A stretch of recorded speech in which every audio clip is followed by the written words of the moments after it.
Ladies and gentlemen, it's the Big Jiu-Jitsu Show, a member of the Pod Bros Network. Go to podbros.com, check out some of the other shows. Also, if you want to support our show, if you want to keep us on the air, please go to bigjujitsu.com, especially if you want to buy some shit off of Amazon, because I know you do. If you're going to buy shit off of Amazon, go to bigjujitsu.com and click on the Amazon banner at the top. You're not going to pay anything extra, but we get a little bit of money. It helps keep the site up, keeps up the podcast going, and I get to do drugs. That's really about it. I'm Rob, the Lord Humongous, and today I got Jonathan with me today, so... How you doing, Jonathan? I'm doing good, bud. Just me and you rocking this thing today, huh? Yeah, Matt fucking skipped out on us because he's got a real life and he has a job. He can't. Well, I think now we should just put up that we are looking for another intern that will answer the phone.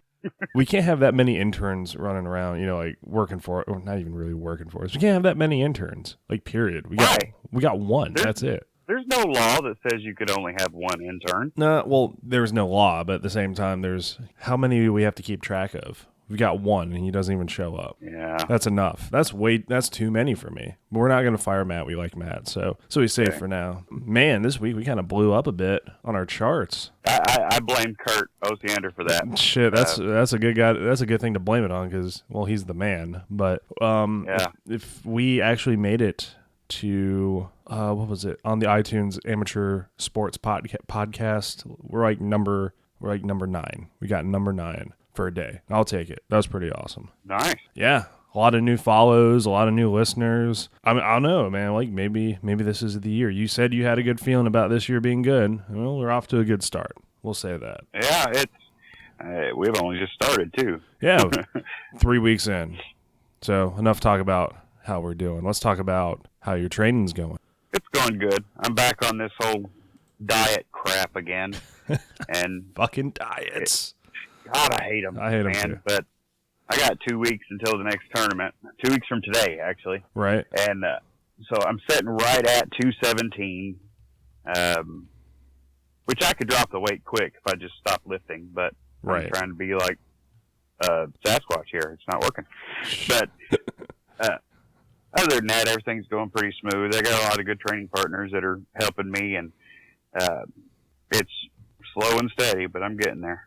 No, well, that's the way you got to do it. You got to do it slow and steady. You can't be like that unfortunate guy who tried to kill all the weight off and then, killed himself off as well as trying to cut the weight off, but kill all the weight off. What the hell am I talking about? I have no idea. But that was my problem last time, is that I cut so much weight and had no strength at all. I could have took a nap out there during the rolls, but this time I'm doing it a little different. I'm keeping things healthier.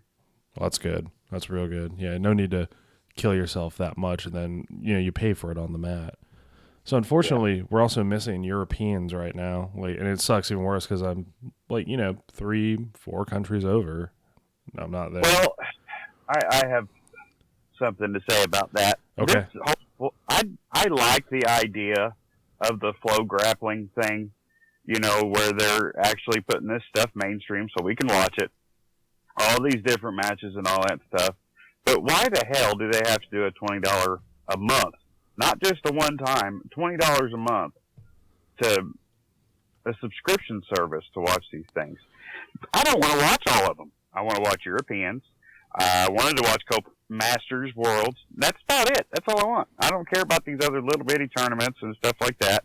I don't have any feel for it. So it seems like they would give an option per event, but they don't.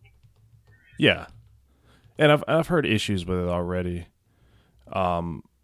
With as far as the subscription goes. I mean, it's good, it's better, but there's only a few I want to see too. And I'll watch for a couple hours a day maybe, but I think it's all on replays too. I don't know if they IBJJF has done that before, or else you got to go online on YouTube and find them. But right, well, that's what I like about Budo videos and stuff like that. You can get the one event you want, and that's it. And you can watch it over and over again. You don't have to pay a monthly service to watch the same damn thing you've already paid for one. Right, which is good. But yeah. I mean, I'll be interested to see what everybody's experience was with that, and with what was it with the subscription? Because I've heard about them double charging. Now that brings us to another point. Talking about online Brazilian Jiu-Jitsu like matches and stuff like that. Metamoris is still like getting its ass handed to it by social media. Apparently, I read something about Halleck is bringing in the FBI, talking about, going after AJ Agazarm for hijacking the Instagram account. That's not gonna work. That's stupid. Well, I'd never seen no crap like that before. If it's one thing. I mean, I can see both sides. The last Metamoris didn't make shit for money. Yeah. And everything. I mean, even with the IBJJF, everything's based off of, sales. If you don't sell enough tickets, then you don't have the money. And then I remember seeing one advertisement for Metamoris. The reason why is because it was last minute, wasn't it? Yeah, I thought the whole thing was that they were trying to compete with EBI. They're just like, oh, surprise, yeah. It's Metamoris. They promised AJ, I mean, it's not shit, $2,000, I think, to fight, which isn't a lot of money, but how much is it? It's like, what, $39 or $29 for the subscription? Yeah, well, if you get it per month, I'm not doing that. I'm just one time. No. Yeah, but still, I mean, how many people have to watch for that? And if they don't even know what's going on until the last couple minutes, nobody's going to watch it. So they didn't make shit, so therefore Halleck can't pay nothing. Yeah. I understand that. But I also understand that where AJ's coming from, saying that, well, you promised me this money, which is like going to Walmart and saying, hey, I'm going to take all these groceries, and I promise you I will pay you, and never going. Yeah, I mean... It's pretty much theft of services, if you think about it. It kind of is, yeah. It's you make an agreement, and it's your responsibility to stick to it. And if you get a credit card and you say, I'm going to make my payments, and you don't make your payments, you get in trouble for it. Yep. Which I think is the same thing that should happen with Halleck. I mean, if there was a signed contract saying how much money he was supposed to pay, then he should have to pay it. Yeah, but also, like you said, $2,000. I kind of wonder if fighting a legal battle over that would be more costly than actually just getting the $2,000. I think it's just a pride thing. I don't think it really has shit to do with the amount of money. Yeah. It's just the fact that people want other people to stick to their word. And if jiu-jitsu starts, or if these tournaments in jiu-jitsu start turning out to where, well, we ain't got to pay the guy, we'll just tell him we're going to pay him and not do it, then where's the credibility of it all go? Or not. You're going back to half-ass promotions where, they're like, oh, hey, $500 to show up, $500 to fight. And they'll be like, well, we didn't make as much, so here's $200. Well, yeah. I mean, that's back to the old boxing days. All these kids that were going in, I'm talking back in the days of Muhammad Ali. All these people going in and trying to get in with, these fight clubs, and they say, all right, well, we'll give you $200 to win or $100 to lose. And, it's just, and they didn't pay them. Yeah. They said, well, you didn't do very good, so why would I pay you for that performance? And then they wouldn't do it. So it's kind of the same time. So I don't know. I just think it's going to get a lot worse before it gets better. No, it will. And what sucks too is the only people that, besides AJ, right, that are going to suffer is now that, the fans, because Metamoris was one of those events. It kind of feels like the way it used to be with Pride and UFC. You never had a Pride, it wasn't a UFC every week. We had one where we had 3 in 1 week. That's too much, man. That's too much for me. Oh yeah. I mean, it's just, yeah, that's ridiculous. I mean, I remember back whenever UFC first started, it was once a month? Yeah. And then it was such a good card too, They wasn't just throwing fighters out there just to make money off of it. It almost felt like it was once every other month. And then Pride, when that was on, was once every other month too. Right. And then it kind of alternated. Yeah. It was almost, they worked in conjunction with each other not to interfere with each other's sales. Correct. But that doesn't happen anymore. Not anymore. Although there were those rare months where Pride and UFC lined up in 1 month and we were all like, oh my God, there's so many fights happening. It's crazy. I'm so excited. But now, like I Yeah. said, 3 in one weekend. I'll try, man. I'll try to watch it. Having a job and having to be a responsible adult sucks ass. Because Yeah. I can't just sit around and watch UFC. That'd be No, unless, I mean, nobody can. Nobody can even afford to do that. I mean, if they're charging, I don't. What does it cost now? I don't pay for them. What's it's like cost? $60 for the big pay-per-views. But in all fairness, though, a lot of them are free. So, but I'm saying, like, unless somebody out there wants to pay me, hint hint, to sit around watch UFCs all day and break it down. And well, I mean, you got guys doing dumb shit that are like doing dumb shit on Twitter, and then they're responsible for rankings in MMA and just talking shit to people. Like, I promise I won't talk shit to people. I'll just sit there and do rankings, and you can give me some money, and I'll just sit there and watch MMA all day. It'll be great. Yeah, no kidding. I don't even get into it that much. But if you want to pay me to do it, I'll learn how to get into it real quick. It was like, so last night we all went out drinking, the guys from my unit. So one of our bosses, he pulls out his phone, and he does DraftKings, and he was saying, oh, I do football, and I tried MMA once, and what was it? He was like, I didn't do too well because I just randomly picked people. I'm like, here, let me take a look at that. So, here's Intoxicated Rob. He's like, look at this. Let me see. And he was like, oh, this is the next UFC. It's 25 cents. You get to make your own picks. And then this isn't an advertisement for DraftKings at all, so don't get too excited. But I don't know. It looks like something interesting. It looks like something I might try my hand at and get crazy with it, see where it goes. But then I'll just have a gamble with all that free time we have. Yeah, seriously. I mean, what's the worst that could happen? I develop a gambling problem. I mean, why not? Why not throw a little? Tell the wife. She'll kill me. She's already like on the verge. She's like, jiu-jitsu is enough. I'm like, thankfully she puts up with me doing jiu-jitsu. Thankfully she puts up with me teaching jiu-jitsu. So yeah, last thing I need to do is like, baby, I need to go gamble. And I don't know. I've never had a gambling problem, so I don't know how it works out, but I'll pass on that. So I think that would be something. Maybe it would just kind of help me out, make me watch MMA a little bit more. Yeah. Start betting online.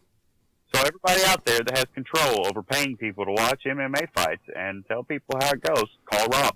Yeah. He is looking for employment to make some cash. Well, it'd be nice. But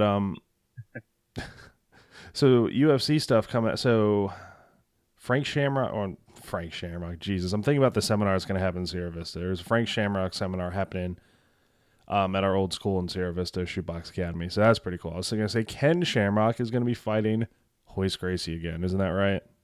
Yeah. So first of all, I wouldn't be surprised if these guys, I almost want to say I think Royce is going to win, choke him out. Battle of the geriatrics. Yeah, well, based on looking at Ken Shamrock versus Kimbo, Kimbo, who, I don't know, I guess he's not really doing that hot these days, but Ken Shamrock looks like he should have retired 20 years ago. Well, yeah, but, I mean, he's in great physical condition, really, considering how old he is. And, I think Royce is just grasping for straws. I read some stuff about him having some money troubles with the IRS and stuff like that. And, I really think that this is a last-ditch effort for him to make some money to keep his ass out of jail. I don't know how deep it all goes. I'm not implicating anything. I'm just saying I read something somewhere about the IRS auditing him, and he has a whole bunch to pay in back taxes. Yeah, it was like $1.4 million or something along those lines. Yeah, it's a lot. God damn it, that is a lot. And the only thing that's going to sell these tickets is the names. I mean, and sadly, a lot of people are going to buy these tickets just to see how freaking jacked up the fight ends up being. And if one of them don't break a hip, I'll be shocked. Well, I mean, you can do jiu-jitsu till the cows come home. I think there is still a finite amount of time you can do MMA. I mean, absolutely. I remember Royce's comeback against Matt Hughes, and that didn't go exactly the way I wanted it to, but But now I don't remember that. How'd that one end up? Matt Hughes beat him pretty bad. Oh. But he and that was like what, 2005? That was 11 years ago. And like, props to the guy. I get it. The dude's a badass. He likes fighting. Great. Just, if it ends, I don't want to see it end bad. I want to see like them both be able to walk out of the ring, because they've done a lot for the sport, but at the same time, like, y'all need to take care of yourselves. Like, things have changed since the start of MMA. Whenever UFC won and all that stuff, whenever Hoist was the man, I mean, he was the shit back then. But that was back then. How long ago was that? Whenever UFC started, 95. I mean, yeah, and all of these people know what he's doing. Everybody trains jiu-jitsu now in MMA. Well, if they don't, they're retarded. But everybody knows the MMA side of stuff. And he's wanting to wear his gi, and they're saying no. Yeah. And which is completely understandable, because nobody does that shit anymore. Which I think is going to hinder him a lot. But I don't know. I just think it's just a publicity thing. And then the Kimbo Slice and Dada 5000. Yeah, Dada made some noise with his dogfight documentary. Did you watch that? Oh, it was I like that movie a lot. I was really fucking depressed watching it, but I did like it. Yeah. I mean, he did make an impact on people, but this is a joke. I mean, Kimbo Slice, Dada was Kimbo's bodyguard, if I'm correct. He was just like in his posse or something. Yeah. And they spent a lot of time together and all this stuff. These guys are friends, which I understand that a lot of these fighters are friends. I don't believe Ken Shamrock and Hoist Gracie are, nope. But some of these people actually hang out together. Well, this is just a money-making scheme is all it is. The whole card is. Yeah. And I think it's just, I think it's sad that it's come to that. Well, I mean, you got to sell-fight somehow. I mean, Conor McGregor does what he is really good. He does what he needs to sell these fights. He has his voice. He just presses everybody's buttons, and everybody wants to pay to watch him either win or lose. And they don't like. I believe it's about 80%, or probably 80% of people want him to lose. It's the whole bad guy motif. Yeah. But he does it right. I mean, he does it well, and that's what he's doing is he's selling tickets. Yep. And even as much as I disagree with the fact that he's a champion, I understand he knocked out Jose Aldo with one punch. But anybody can clock somebody one time and knock them out of nowhere. Well, I'm going to have to kind of I think he earned that title. As soon as he knocked out Jose Aldo, bam, that was it. Jose Aldo is no longer the champ.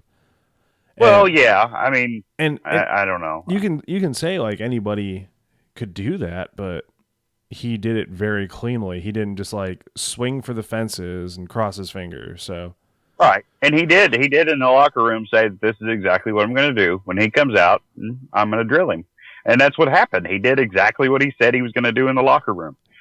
But I don't know. I don't believe that it should be done. I think that Jose Aldo should be able to go back in there and give it another shot. But does he even want to? I don't know. I mean, he was undefeated for 10 years. So right. Is he tired of it? I mean, does he just want to be done? It's very possible. A lot of these people are like that. And, he's made his name. But what about the other stuff coming up? What's going to happen? Have you seen that thing about BJ Penn wanting to fight him? Yeah. I think everybody wants a piece of the payday. And I mean, I think so too. BJ, a motivated BJ is a dangerous and scary BJ. I will say that. And you know what? I'm saying, yeah, let me rephrase that again for you. Hold on. I got to write this down. That was at 20th. So a motivated BJ is a scary and dangerous BJ. And looking back on me just saying that probably could be taken way out of context real quick, but yeah. My wife walked in, she's like, what the fuck are you talking about? Like, we're just talking about BJ Penn.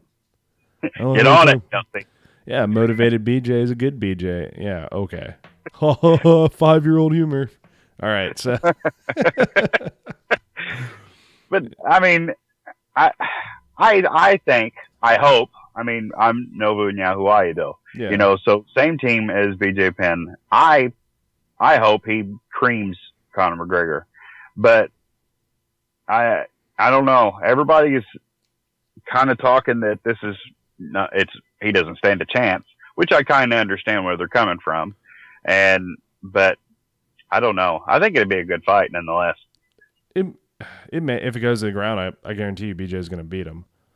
But Somebody made a comment about Ronda Rousey whooped BJ Penn, and doing jiu-jitsu.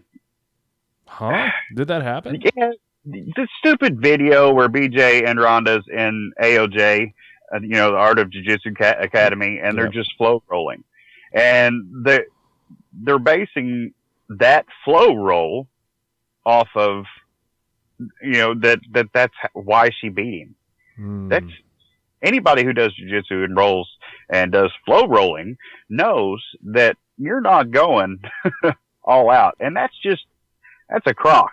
BJ is hell. He beat every black belt he faced as a brown belt, except for Teddy.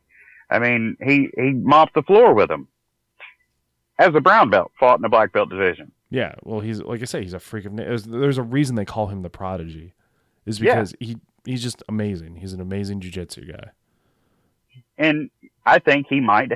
It's possible that he's been training this whole time, and he's just using Conor McGregor's bad boy thing, like as a time to come back out. That is possible. So, would you like to hear another fight that they're talking about, which made me physically almost cry? Not really, because that'd be such a bitch thing to do. But I was still kind of depressed when they said they were looking at it. Are you ready for this? Yeah. Wanderlei Silva and Sakuraba 4. Oh my God. They dead horse is dead. Quit beating it to death. Two of my favorite fighters of all time are going to step into the ring one more time. And the last fight Sakuraba had, dude, like I said, I joke watching Wanderlei lose is like watching my dad get beat up. Watching Sakuraba get beaten to a bloody pulp was extremely depressing. That was in that Ryzen stuff, right? Yes, that was. Yeah. And I was that whole card was a crack. I wrote that article on it. I was so pissed off. Pissed off enough people. But you know what? That's what journalism does. It pisses off people sometimes. Yeah. Not everybody's going to agree with it. I mean, you did an opinion piece on it. That's fine. That's your opinion. And I thought it was really good. So, yeah, there you go. That's my opinion. But I mean, I understand that, people's got to make money. I see that, and age doesn't stop that. Nope. You get old, you still have to make money. You do. And there is no retirement plan for an MMA fighter. Most of the time, these fighters, they get in there and, they fight their hearts out and they blow the money. They're like, all right. Or they have to give a shit ton of it to their corner people or whoever. For example, the movie Southpaw. Have you seen that movie? No, I have not. Oh my God, you got to watch that movie. All right. But anyway, he gets all the way up there to the top, making millions and millions of dollars, and then it's all gone. And it's the same situation for these MMA guys. They get in there and they try to brag and they show all their stuff, and that it's gone. Once their title's gone, it's gone. They're done for. Unless you have something to fall back on, but let's face it, most of them don't. No. Wanderlei, I will say Wanderlei did do a good job. Well, I don't think he's retired really because that whole drug testing thing, but he did it right. He's got a very successful gym with fighters, owns brands, has his name on stuff. I think he did it smart. Right. He did a good investment with it. And GSP did too. I mean, he didn't go out and blow a bunch of money. I believe he lives in a 1-bedroom house. I mean, little bitty thing. He kept all of his money, saved it all. He's helped his parents, but there's not very many fighters that did that. A lot of them went through and, they got that big payday, they went out and partied, and then where are they at? They're you know, reaching for these fights that they can't do anymore. Yeah, good example. Somebody who owes the IRS $1.4 million. There's a Ta-da! Look, it all comes full circle again. But with Hoist though, I don't think he was reckless with it. I thought he might just. I don't know. I don't know how I don't think that has anything to do with his irresponsibility to pay stuff. I think I don't want to make people think I think Hoist is stupid, but his lack of knowledge is when it comes to the IRS and paying taxes and bookkeeping and all that stuff. And I don't know what it's like in Brazil. I don't even know if they even have to pay taxes over there. I don't have a freaking clue. I would probably venture a guess they do, like some form of it. But I doubt they're as hardcore as the IRS is. I'm almost certain of it. But Hoist's name is so big. He's got so many networks that goes, with him. I mean, you started with Hoist. I started with Hoist. A lot of people are still in. There's still a Hoist Gracie network close to here where I'm at. And his name is huge and he's everywhere. I don't know how much of my tuition, which was god awful, I don't know how much of that actually went to Hoist Gracie or not, or if any of it did. But you'd think as far as his name is, that money's still got to be rolling in, Yeah, or even we could even go as far to say that Hoist Gracie might owe $1.4 million.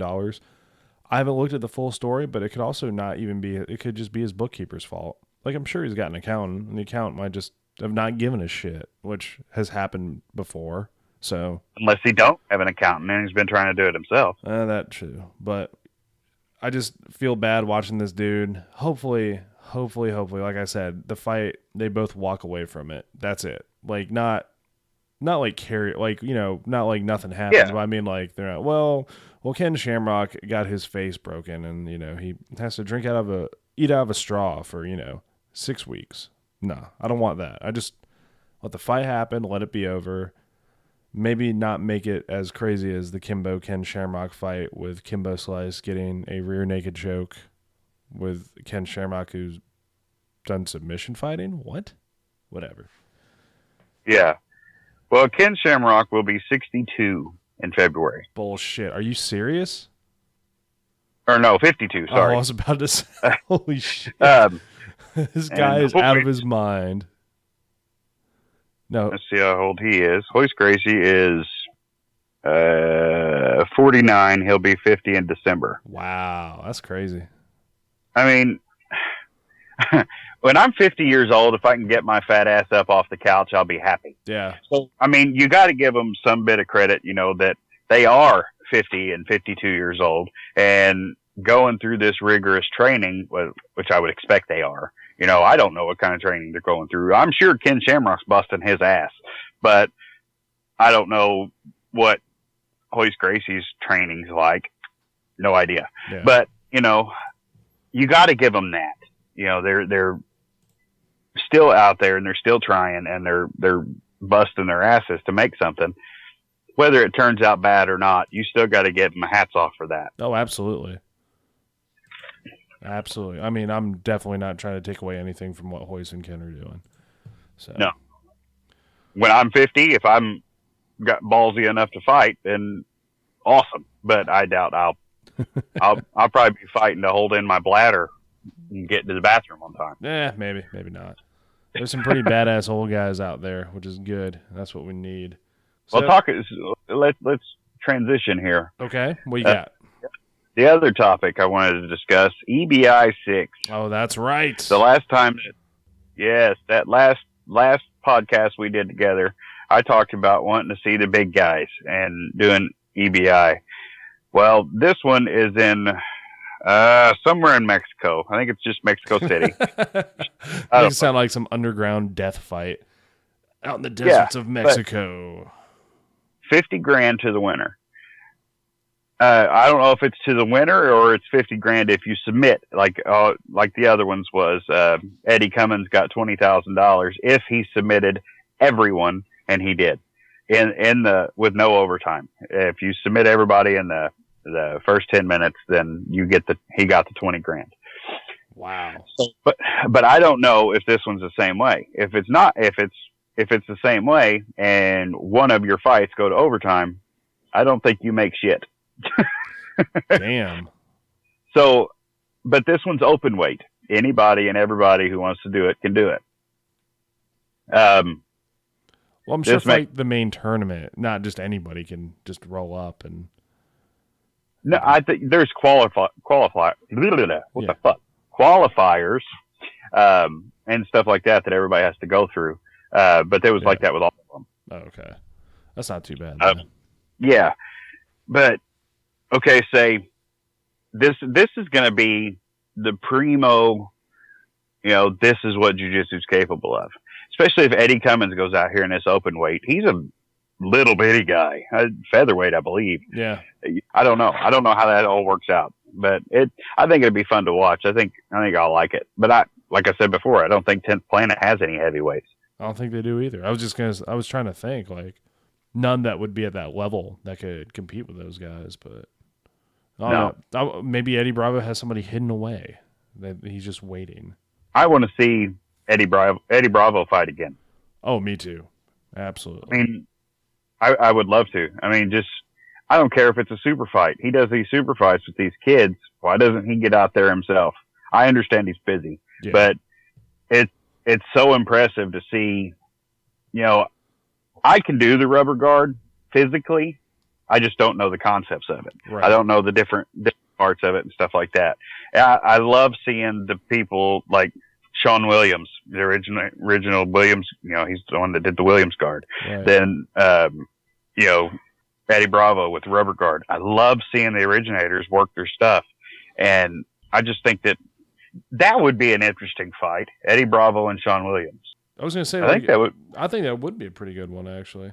I think so too. Both of them's got a similar type of guard play. Williams guard is pretty close to the rubber guard, it's not exactly the same. Right. Rubber guard is a lot more flexible than Williams is, but I think that'd be an interesting matchup, honestly. Well, maybe Eddie Bravo is listening. Probably not, but he needs to. I don't know. Danny Prokopos. I've talked to him, and he's actually. Well, that's a future thing. Hint, hint. But he might be listening. So, Denny, if you're listening, tell Eddie that's what we want to see. I want to see a super fight. Damn it! Yeah, now. Make it happen right now. I'm impatient. Slow grappling. So I think we're gonna call it a day right there, Jonathan. So you got anything left for the listeners before we head out? No, not really. I got nothing. I really don't. Brain fart. There's big futures coming for Big Jiu-Jitsu. So subscribe, download everything you can. We got a pretty good guest list coming. I've not written anything in a few days, so I might write something and post something up. Check it out. Get on our Facebook page. I'm sure you already are. If you aren't, then I don't like you. But I want to thank Kurt for joining you guys at that last one. Him and his wife are absolutely awesome. I feel like jiu-jitsu is the only sport where people all over the world can really conversate with anyone they want. We have this common love, and it goes over well with everybody. So I think that's pretty amazing that we can reach out to these people, and some of them were immediate. Yes, I'll do it. Especially Kurt. I mean, his response was, "Fuck yeah, I'll do it." I would expect nothing less. Right. And yeah, he's a verbal guy, but that's one of my favorite things about him is he doesn't give two shits what anybody says, or how they feel about the way he talks. And that's respectable. He's earned his place, and he's earned the right to be who he is. So if half of us can do that, then that's a win. That is. So, I'd like to thank him and then thank everybody else for listening. But there's more to come. Oh yeah, we absolutely. have big plans, big guests coming. So it's just the beginning. So, ladies and gentlemen, I have nothing else for you, but except I do have to say a few things. First of all, if you want a t-shirt, go buy a t-shirt. It's at bigjujitsu.com. If you're there and you're going to buy something crazy on Amazon, use the banner at the top. Please help us out. And don't forget to like and favorite our page. I'm just pretty much repeating everything Jonathan said because I'm used to it now. So Facebook. And if you order a shirt, take a picture of it, send it to us. We'll put it on the Facebook page. Yep. And that'd be awesome. If you already have a shirt, take a picture of yourself in it and let us show everybody that you're supporting us. That'd be great. Yeah. Make sure it's a picture of you wearing the Big Jiu-Jitsu shirt, not a random picture of you at the gym with a wife beater on. That was and khakis. And like no more of those. Okay. Thanks. But, yeah, follow us at facebook.com/Big Jiu-Jitsu. Our Twitter handle is @Big Jiu-Jitsu.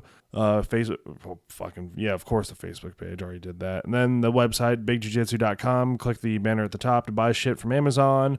Go to podbros.com. It's our podcast network that we're a member of. They're really cool people, some really good shows on there. Ladies and gentlemen, next week we will have Devin Martinez on our show. Really interesting guy. He's an alumni of the Big Jiu-Jitsu show. He was with us when he's one of our guests when we first started, so really excited to have him on. I'm Rob the Lord Humongous, and we will see you all next week.